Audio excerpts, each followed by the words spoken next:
Congress party అధికారం చేపట్టినప్పటి నుండి ఆ ప్రాజెక్టు కట్టి తీరుతామని ఉమ్మడి జిల్లాలో ప్రతి సభలో చెబుతూ వస్తున్నారు సీఎం. ఇప్పుడు ఆయన పర్యటన కోసం అధికారులు ఏర్పాట్లు చేస్తుండడం రైతుల్లో ఆశలు నింపుతోంది. నెర్రలు వారిన నేలల్లో పచ్చదనాన్ని పరిచి ఆ ప్రాజెక్టు పూర్తయితే మంచి రోజులు వస్తాయని ఆ ప్రాంత వాసులు సంబరపడిపోతున్నారు. వైఎస్ఆర్ కలను రేవంత్ రెడ్డి సాకారం చేస్తారా? ఇంతకీ ఏంటి ఆ ప్రాజెక్ట్? అదెందుకంత ప్రెస్టీజ్?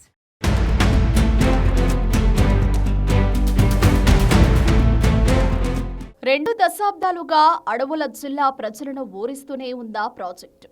తెలంగాణ రాష్ట్ర సాధనకు ముందు ఉమ్మడి ఆదిలాబాద్ జిల్లాలోని తూర్పు ప్రాంతాన్ని సస్యశ్యామలం చేసి రైతుల కళ్లల్లో ఆనందం నింపడానికి 2006లో దివంగత ముఖ్యమంత్రి వైఎస్ రాజశేఖర రెడ్డి జలయజ్ఞంలో భాగంగా తుమ్మిడిహెట్టి వద్ద ప్రాణహిత చేవెళ్ల ప్రాజెక్టుకు శంకుస్థాపన చేశారు. దాదాపుగా 50% మేర పనులు కూడా పూర్తి చేశారు. కానీ తెలంగాణ రాష్ట్ర సాధన తర్వాత కేసీఆర్ ప్రభుత్వం కాంగ్రెస్ ప్రతిపాదిత ఈ ప్రాజెక్టును పక్కన పెట్టి కాళేశ్వరం ప్రాజెక్టును తెరపైకి తెచ్చి పూర్తి చేసింది. దీంతో మరోసారి కొమరం భీం జిల్లా ప్రజల ఆశలు అడియాసలయ్యాయి.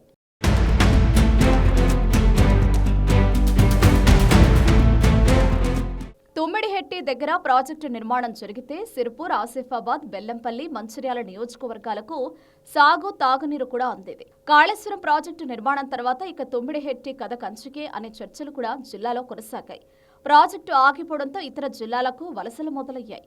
కానీ కాంగ్రెస్ ప్రభుత్వం అధికారంలోకి రాకముందు ఇంద్రవెల్లిలో నిర్వహించిన దళిత గిరిజన దండోరా సభలో తాము అధికారంలోకి వస్తే 6 నోరైన తుమ్మిడిహెట్టి దగ్గర ప్రాణహిత చేవెళ్ల ప్రాజెక్టు నిర్మిస్తామని హామీ ఇచ్చింది. కాంగ్రెస్ పార్టీ అధికారం చేపట్టినప్పటి నుంచి గడిచిన 3 ఏళ్లలో ఉమ్మడి జిల్లాలో ఎక్కడా సభలు నిర్వహించినా సీఎం రేవంత్ రెడ్డి ఖచ్చితంగా తుమ్మిడిహెట్టి ప్రాజెక్టు కట్టి తూర్పు ప్రాంతాన్ని సస్యశ్యామలం చేస్తామని చెబుతూనే ఉన్నారు. ఇప్పటికే ప్రాజెక్టు నిర్మాణానికి సర్వేలు కూడా చేయించారు.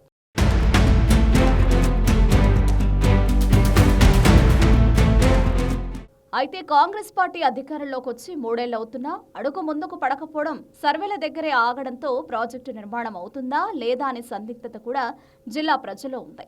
అయితే ఇచ్చిన మాట నిలబెట్టుకోవాలనే పట్టుదలతో ఉంది కాంగ్రెస్ ప్రభుత్వం. మహారాష్ట్రతో ఒప్పందం కుదుర్చుకునేందుకు తెలంగాణ ప్రభుత్వం గ్రీన్ సిగ్నల్ ఇచ్చింది. అంతేకాకుండా ఈ నెల 7న ముఖ్యమంత్రి రేవంత్ రెడ్డి ప్రాజెక్టు సందర్శన ఖరారైంది. ఇప్పటికే అధికారులు, ప్రజాప్రతినిధులతో సమావేశం అనంతరం మహారాష్ట్ర నేతలతో చర్చించనున్నారు CM Revanth Reddy. Sirpur paper mill, Singareni ప్రాంతం విస్తరించి ఉన్న ఉమ్మడి ఆదిలాబాద్ తూర్పు ప్రాంతంలోని ఆసిఫాబాద్, మంచిర్యాల జిల్లాలు సాగునీటి కొరతతో అల్లాడుతున్నాయి. చిన్న చిన్న ప్రాజెక్టులున్నా భారీ ప్రాజెక్టు ఏదీ లేకపోవడంతో రైతాంగం తీవ్రంగా నష్టపోయింది. తాజాగా మహారాష్ట్రతో సంప్రదింపులు జరుపుతున్న నేపథ్యంలో ప్రాజెక్టు నిర్మాణంపై ఆశలు వ్యక్తమవుతున్నాయి.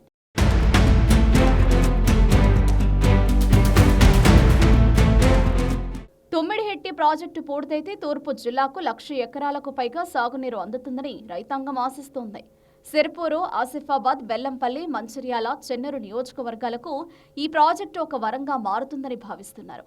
గ్రావిటీ ద్వారా సాగునీటి సరఫరా జరిగే ఈ ప్రాజెక్టు వల్ల రైతాంగానికి భారీ మేలు చేకూరుతుందని అధికారులు కూడా అభిప్రాయపడుతున్నారు.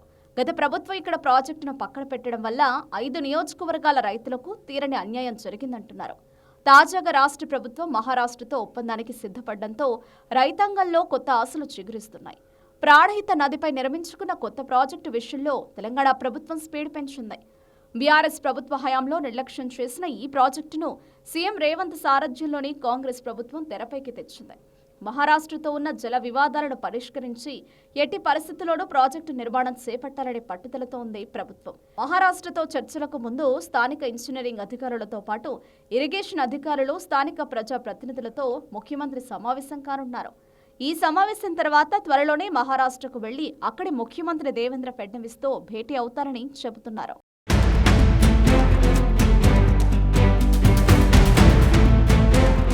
మరోవైపు కాళేశ్వరం ప్రాజెక్టును గాలికి వదిలేయము. ఎన్డీఎస్ఏ సూచనల మేరకు మరమ్మతులు చేసి ప్రాజెక్టును పునరుద్ధరిస్తామని ప్రభుత్వం చెబుతోంది. 1,00,000 కోట్లు పెట్టిన ప్రాజెక్టును గాలికి వదిలే ప్రసక్తి లేదని, అదే సమయంలో ప్రాజెక్టులో అవినీతికి కారకులైన వారిని వదిలిపెట్టేది లేదని ముఖ్యమంత్రి రేవంత్ రెడ్డి ప్రతి సభలో చెబుతున్నారు.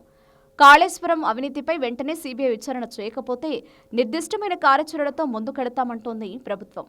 ప్రాణహిత చేవెళ్ల ప్రాజెక్టుతో ఆర్థికంగా, రాజకీయంగా తమకు ఉపయోగం లేదనే రీడిజైనింగ్ పేరిట అవినీతికి కేసీఆర్ తెరలేపారని రేవంత్ ఆరోపణలు చేస్తున్నారు. అంటే ఇక్కడ రేవంత్ రెడ్డి బీఆర్ఎస్ పార్టీతో పాటు సిబిఐ విచారణ అంటూ బీజేపీని కూడా ఇరకాటంలో పెట్టడానికి ప్రయత్నిస్తున్నారు. బీఆర్ఎస్ ప్రభుత్వం పక్కన పడేసిన ప్రాజెక్టు రేవంత్ హయాంలో పూర్తవుతుందా? ఈ ప్రాజెక్టుతో 2 జిల్లాలో కాంగ్రెస్ కి పట్టు చిక్కుతుందా అన్న చర్చ జరుగుతోంది. సీఎం టూర్తో ఆదిలాబాద్ జిల్లా ప్రజల ఆశలు ఫలిస్తాయా, లేదంటే మహారాష్ట్ర అభ్యంతరాలను, భూసేకరణ ఇబ్బందులను చెప్పి ఆదివాసీ ఖిల్లాకు మరొకసారి మొండిచ్చేయి చూపుతారా అనేది రానున్న రోజుల్లో తేలనుంది.